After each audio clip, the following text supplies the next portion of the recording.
Alors que nous n'avons littéralement depuis des années aucune nouvelle majeure de Metroid Prime, le prochain épisode, le 4e, sur Nintendo Switch, eh bien Nintendo a publié une série d'accessoires un petit peu rétro autour de Metroid. Alors je dis rétro parce que ça reprend un peu l'univers de Super Metroid sur Super Nintendo. Regardez, c'est super classe, je trouve, ma foi. C'est le Super Metroid Skin Screen Protector, voilà. Et du coup, ils ont mis pas mal d'images, et parmi ces images, on va les mettre en grand plan. Voilà, donc des skins qu'on peut coller sur sa Switch, sur le dock, et il y a cette image, qui est toujours visible, hein.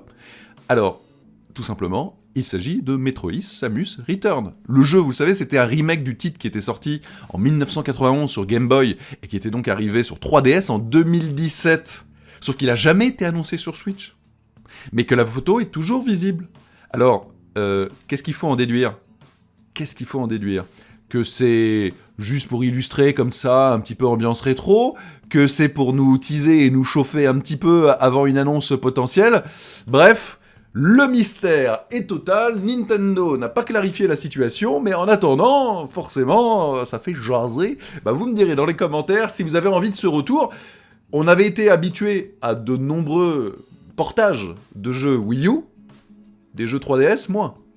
Est-ce que c'est le début d'une nouvelle ère pour la Switch, les remasterisations des jeux 3DS ? Eh bien écoutez, à suivre.